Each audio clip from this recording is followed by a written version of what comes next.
Wow, it feels like it's been a while since I've dived into the world of anime, manga, and light novels. But you know what? I'm happy I was able to finish this one before the end of May. Consider this the final book review of May before we jump right into the June line with Soul Drinker. But anyways, you guys, this is Rambling Collector back here with another light novel review for all of you today.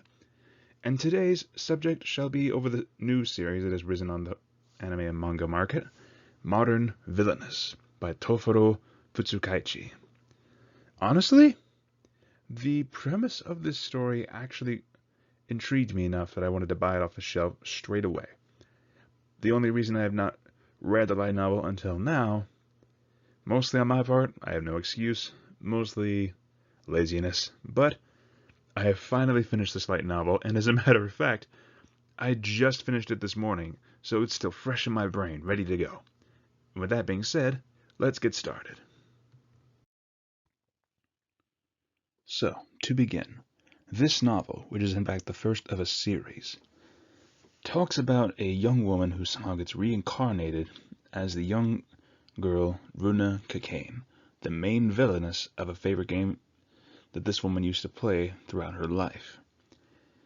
And that already is an interesting premise, with an older woman being reincarnated into the body of a little girl who is the outcast daughter of a very rich family that is on the verge of collapsing due to the economic crisis currently going on in Japan. And that already has an interesting premise to it. But the biggest highlights for me throughout this entire novel was that, one, this offers a unique look and insight into the politics of bureaucracy and higher standing families. There is a lot of dodging and money making and things like that, as well as even threats and a bit of kidnapping that goes on when it involves upper class families, which this novel highlights very, very well. Now, I will admit, despite how confusing it can be at times to keep track of all the various names and companies being thrown around, this story still flows very smoothly and without pause. Not to mention, it's also held up by Runa, whom is a fascinating character. The only one that I could compare her to would probably be Tanya von de Gurachov from the Tanya the Evil series, but there are some main differences. While Tanya has the body of a child but the mind of an adult, just with more of a business-like mindset, Runa also possesses that particular skill of a business-like mindset, but it is also countered by a few childlike quirks such as a craving for sweets and the occasional enjoyment of kindergarten. For instance, the character who is piloting Runa's body prefers to look at this as a way to relive some of their lost childhood, enjoying kindergarten, making friends, things of that nature, which adds a bit of fluff to the story. It's not all just business practices and cutthroat deals and negotiations. There's a bit of lightheartedness to it as well. And that actually makes the story a bit more engaging, seeing all of this play around while there's business politics going on as well. It's a nice little balance. I like that. More importantly, this actually makes it a very interesting point of view character in regards to Runa. Watching her be the outcast of the Kakane family, rising up to a very high position in the bureaucratic world, was interesting to say the least, especially how Runa, as the main villainess, aims to essentially preserve Japan and prevent the economic collapse. I don't know, something about villainous characters is always just fascinating to me. But more than that, what I liked is that at the end of every chapter there was glossary notes.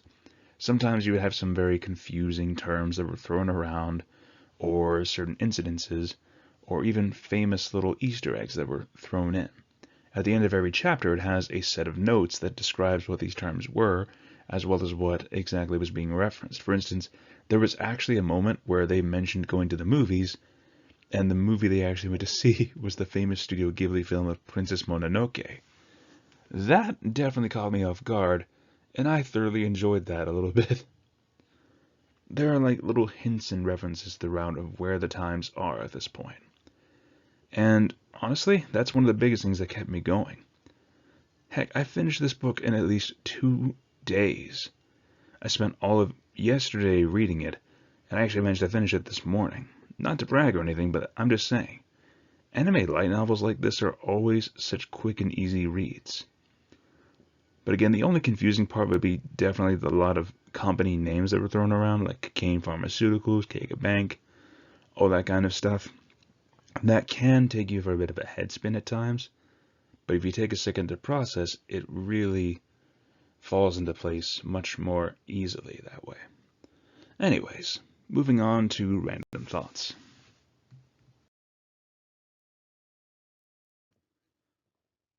So, random thoughts.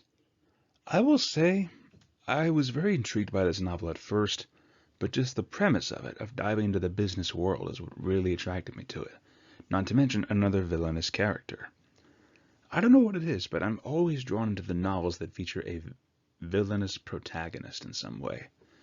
Such as, for instance, the famous series of Overlord, or, like I mentioned before, Saga of Tanya the Evil by Carlo Zen, and now, more recently, Modern Villainess.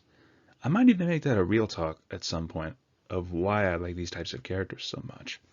But to compare, two main series, Saga of Tanya the Evil and Modern Villainous, both of whom have a female villainous protagonist, and yet Runa seems the more lighthearted of the bunch, mostly because they seem to enjoy their childhood, whereas Tanya has more of the intact, over middle-aged businessman mentality, as well as a few sociopathic and psychopathic tendencies that makes Tanya stand out as a more streamlined character, I want to say.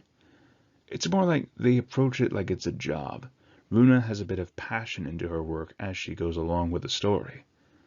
There's always that little bit of diving, because Runa has this fatalistic attitude towards it, because she knows that at the end of the game, her character is meant to fall. But in that time period, she's hoping to prevent the economic collapse of Japan. Whereas Tanya seeks to try to get into the rear echelons of the army so as to make sure that she can survive until the end of the war. And to be honest with you, the funny thing is how Tanya always gets thrown into the front lines of it. And it's fascinating to kind of compare and contrast these characters because they have similar physicalities in some way. Both of them having blonde hair, both of them being very childlike. But their approaches to life are very different, and I think that's actually a fascinating compare and contrast.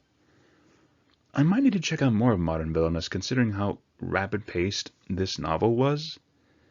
I'm very curious to see more of the series, so you all might see me review the second volume at some point.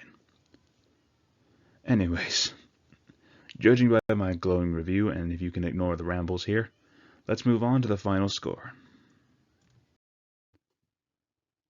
So overall, I would give Modern Villainous, the first volume at least, a good solid 9 out of 10.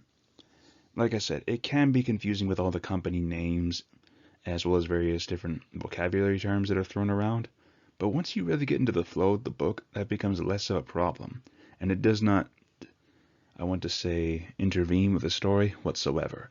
You feel that grasp there, and honestly, if you want to see the story of another villainous protagonist, then I would highly recommend checking this series out.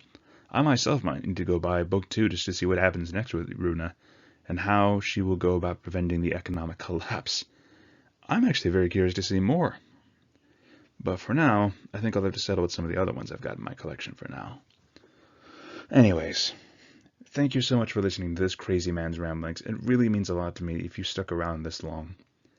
And more importantly, if you have any other light novel recommendations that you want me to check out, or any manga in particular you want to challenge me to read and review at some point in the future, please, by all means, let me know.